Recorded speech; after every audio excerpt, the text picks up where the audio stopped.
అమరుడు రాయలసీమ ముద్దుబిడ్డ, retired engineer Subbarayudu sir Siddheswaram అలుగు విషయంలో ముఖ్యంగా రెండు తెలుగు రాష్ట్రాలు దాని విషయంలో ఒక అవగాహనకు వచ్చేందుకు వీలుగా 2025 మార్చిలో తన అమరత్వం కాకముందు ఒక చక్కటి ప్రణాళిక ఇద్దరు ముఖ్యమంత్రులకు పంపడం జరిగింది. అది ఏమంటే శ్రీశైలం డ్యామ్ను రక్షించుకునేందుకు, అట్లాగే కరువు పీడిత మహబూబ్నగర్ జిల్లాకు, నల్గొండ జిల్లాకు, అట్లాగే కరువు పీడిత రాయలసీమకు ఇద్దరికి ఉపయోగపడేటట్లుగా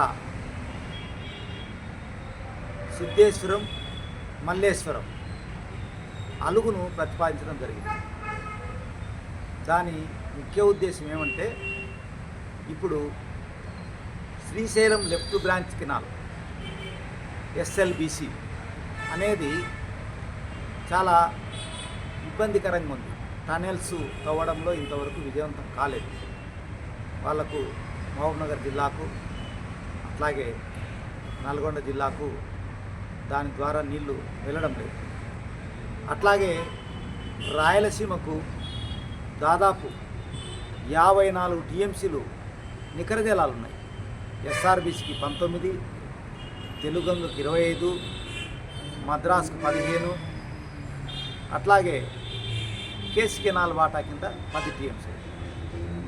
ఈ సిద్ధేశ్వరం, మల్లేశ్వరం అలుగు అనేది కడితే తీగల వంతెన అనేది ఇటీవల కేంద్ర ప్రభుత్వం తీసుకొచ్చింది. కానీ అంతకుముందు నుంచి కూడా సిద్ధేశ్వరం అలుగు అనేది ఉంది. ఎందుకంటే మెకంజీ స్కీమ్ కింద అప్పట్లోనే బ్రిటిష్ వాళ్ళు దాత కరువు వచ్చిన తర్వాత దాన్ని ప్లాన్ చేయడం జరిగింది. అది అప్పట్లో కట్టలేదు, అంటే కృష్ణా పెన్నార్ ప్రాజెక్ట్ కట్టలేదు. తర్వాత 51లో కూడా ప్లానింగ్ కమిషన్ దానికి పర్మిషన్ ఇచ్చింది. తర్వాత నాగార్జున సాగర్ కట్టడం అవన్నీ పక్కకి వెళ్ళిపోయినాయి. శ్రీశైలం కూడా చాలా దిగుమారులో సిద్ధేశ్వరం నుంచి దాదాపు 16 కిలోమీటర్ల తగ్గులో కట్టడం జరిగింది. ఈ నేపథ్యంలో ఇరు ప్రాంతాలకు మేలు కలిగించేటట్టుగా అమరుడు సుబ్బరాయుడు సారు ఈ ప్రతిపాదన చేయడం జరిగింది. దీన్ని రెండు రాష్ట్ర ప్రభుత్వాలు, ముఖ్యంగా తెలంగాణ మేధావులు, రాయలసీమ మేధావులు, ఆంధ్రప్రదేశ్ సంబంధించినటువంటి ప్రభుత్వం ఉన్నటువంటి పెద్దలు, తెలంగాణ ప్రభుత్వం ఉన్న పెద్దలు దీన్ని ఆలోచించి రెండు ప్రాంతాలకు ఉపయోగపడినటువంటి ఈ అలుగును కడితే ఇటువైపు సిద్ధేశ్వరం ఉంటుంది, అటువైపు మల్లేశ్వరం ఉంటుంది. ఆ మల్లేశ్వరం దగ్గర నుంచి ఎస్ఎల్బిసికి చాలా సులభంగా తీసుకోవచ్చు అన్నమాట. అట్లాగే సిద్ధేశ్వరం అలుగు ద్వారా ఆ 40, 45, 50 టీఎంసీలు నిలబడితే ఆ నీళ్లను పోతిరెడ్డిపాడు గుండా, పోతిరెడ్డిపాడు నుంచి ఇటు తెలుగుకు మద్రాసుకు నీళ్ళు పోయేదానికి తెలుగుకు, ఎస్ఆర్బిసికి, అట్లాగే నెల్లూరుకు పోవాలంటే కూడా సోమశిలకు వెళ్ళేదానికి కూడా ఉంది. కాబట్టి గాలేరు నగర్కి పోయేదానికి ఉంది.